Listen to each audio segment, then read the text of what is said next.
Një aksident trafiku u regjistrua këtë të shtunë në autostradën Ibrahim Rugova.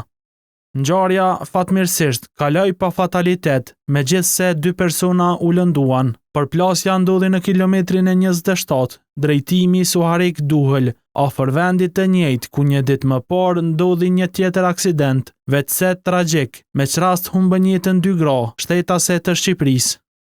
Kjo zonë e autoudhës është kthyer në rrezik për shkak të rrëshqitjes së dheut, që ka ndodhur disa muaj më parë, punimet për pastrimin e të cilit janë në zhvillim, gjë që ka ngushtuar rrugën, ku shpejtësia maksimale e lejuar në kushte normale është 130 km/h. Ministri i Infrastrukturës, Hysen Durmishi, thotë se sinjalizimi është në rregull, teksa apelon shoferët për kujdes.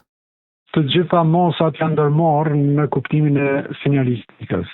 Të devijimi që është do aty, por natyrisht në kësi rrethana duhet me pas kujdes, sepse ka shumë mjegull, duhet me u përshtatë rrethanave në komunikacion. Të kundërtën po e potencon JVZ-s që i ra rrugës që lidh mes Sjerash Kosovën me Shqipërinë. Problemi të ky vend ku pas ka ndodhur aksident prap ishte ndërlidhja, pra kthimi nga 2 drejtimshë në 1. Thesa ishte shumë e fortë dhe prej mjegullës së madhe ishte probleme pa më herët, deri kur po të shfaqej si për një herë. Shënjestër ka provuar të marrë një qendrim nga kompania Lika, e cila është përgjegjëse për mirëmbajtjen e autostradës, por ishte e paqasshme gjatë ditës së shtunë. Shënjestër.net